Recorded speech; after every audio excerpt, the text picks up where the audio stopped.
One day, in the bustling city of Manchester, a young man named Ethan Cole sat at his desk staring blankly at his computer screen. At 28, his life looked good from the outside. He had a stable job in a marketing firm, a decent flat, and weekends filled with Netflix marathons and takeaway pizza.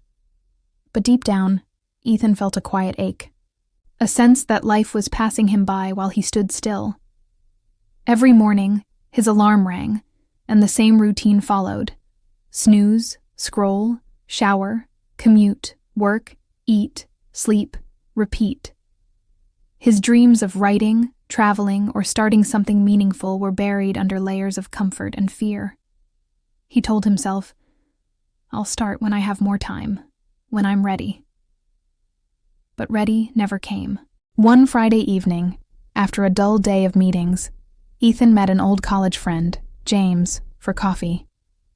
James had recently quit his job to build his own outdoor adventure company. He looked exhausted, but alive, sunburned, laughing, telling stories of failure and near disasters with a spark in his eyes. "You always had that fire," Ethan said, smiling. James shook his head. "No, mate, I didn't. I just got tired of being comfortable. Comfort was killing me slowly." Those words hit Ethan like a quiet thunderclap. Comfort was killing me slowly. That night, Ethan couldn't sleep. He realized he'd been chasing ease instead of meaning. The easy project, the easy meal, the easy escape. His comfort zone had become a cage lined with soft pillows. He sat up at 2 a.m. and wrote in his journal, "What if I start choosing the hard things, the things that scare me, stretch me, and make me grow? What if I stop waiting to be ready?" And that was the night something shifted. The next morning, Ethan made a list of hard things. Not impossible dreams, but actions that demanded effort and courage. Wake up early and run every morning. Start writing daily, even if it's bad. Volunteer for a challenging project at work. Speak at the next company meeting. Say no to easy distractions. It didn't sound glamorous, but he knew it was a start. The first run was a disaster. 2 blocks in, he was gasping, his legs burning, his mind screaming to quit. "This is stupid," he muttered, turning back. But then, something inside whispered, "Stay with the pain. It's the point." He slowed down but didn't stop. The next day he ran again and again. Each morning he fought the urge to hit snooze. Some days he lost, some days he won. But he was changing, brick by brick. At work, Ethan volunteered to lead a marketing campaign that everyone else avoided because it was too risky. His boss raised an eyebrow but gave him a chance. The first few weeks were chaos, late nights, rejections, failed ideas. But each failure sharpened him. He started learning, adapting, and eventually, his project became one of the firm's most successful campaigns of the quarter. And yet, it wasn't the success that mattered. It was how he felt inside. Alive. Capable. Awake. He started writing again too, not for fame, but for himself. Every night after work, he'd write about the struggle, the small victories, the discipline of showing up. His words weren't perfect, but they were real. He realized growth wasn't a sudden transformation. It was built one uncomfortable choice at a time. But just as things began to flow, life decided to test him harder than ever. 6 months into his journey, Ethan's company announced major layoffs. His name was on the list. He sat frozen in the HR office, the words, "We're sorry," echoing like a broken record. After years of loyalty, it was over in a 5-minute meeting. He walked out with a cardboard box and a heavy silence inside. Comfort he once had was gone. Rent, bills, uncertainty, all waiting outside like wolves. For a few weeks, he slipped back into the spiral. Self-doubt, frustration, endless scrolling. He questioned if all his efforts had been pointless. What was the use of doing hard things if life just knocks you down anyway? One cold evening, while jogging through the park to clear his head, Ethan stopped near a bench where an elderly man sat feeding pigeons. The man looked up and said softly, "You look like someone carrying a storm inside." Ethan laughed weakly. "Lost my job. Feels like I'm back to zero." The old man nodded. "Zero is a good place to start. It means you're not pretending anymore." They talked for a while. The man, named Arthur, had been a craftsman once, lost everything in a factory fire decades ago, and rebuilt his life from scratch. "Ease makes men fragile," Arthur said. "Hard times forge strength you can't buy or fake." Those words lit a spark again. Ethan realized that doing hard things wasn't about success. It was about who you become when everything comfortable is stripped away. That night, he opened his laptop and wrote, "Doing hard things doesn't protect you from pain. It prepares you for it." He began freelancing, pitching small projects, failing more than he succeeded, but every rejection taught him resilience.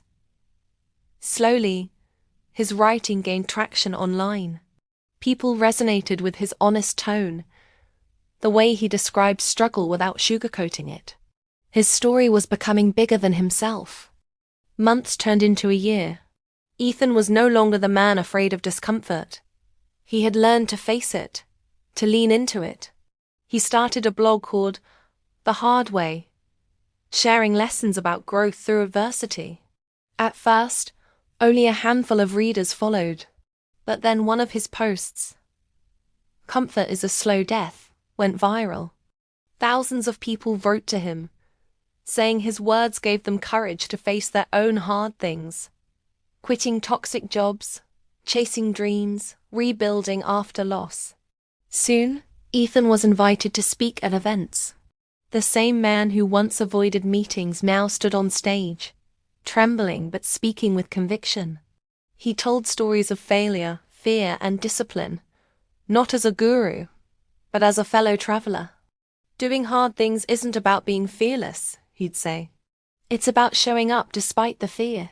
Growth lives on the other side of resistance. As his influence grew, Ethan still battled doubt. Every success brought new challenges, trolls online, business setbacks, burnout. But he reminded himself daily, ease never made me proud. Effort did. He began coaching young professionals, helping them find direction through discomfort. Watching others grow because of his pain-filled journey became his greatest reward. Yet, one defining test was still ahead. When his mother fell ill with a chronic condition, Ethan became her primary support. The long hospital nights, the financial strain, the emotional exhaustion. It was the hardest season of his life. But unlike before, he didn't run from the pain. He faced it, day by day, holding his mother's hand and whispering, "We'll do this the hard way, together." Through tears and exhaustion, he discovered a deeper kind of strength, the kind that comes not from success, but from love and endurance. 2 years later, Ethan stood on a stage in front of hundreds of people at a leadership summit in London. Behind him, a giant screen read, "The power of doing hard things, choosing growth over ease." He took a breath and looked at the faces in the crowd. People searching for meaning, for courage, for something real. He smiled and began, "One day I realized my comfort zone was not my friend, it was my cage. Everything that made me proud, strong, or fulfilled came from doing what I didn't want to do. Running when I wanted to rest, trying again when I wanted to quit, standing up when I wanted to hide." The audience listened in silence. He continued, "The hard path doesn't promise comfort, but it gives something better, character. Every difficult choice we make builds a stronger version of ourselves. You don't grow by avoiding pain. You grow by walking through it, step by step, with your eyes open." When he finished, the hall erupted in applause. But the real victory wasn't either clapping. It was the quiet knowing inside him that he had become the person he once dreamed of being. Later that night, Ethan sat alone with a cup of coffee, watching the city lights. He thought of all the times he had almost quit, all the mornings he had pushed through, all the nights he had written in silence. He whispered to himself, "Growth isn't about what you achieve. It's about who you become when you do what's hard." And in that quiet moment, he realized the struggle had been the gift all along. Moral: the easy path teaches nothing. The hard path reveals everything. Every time you choose growth over ease, you are building the strength to face life, not escape it.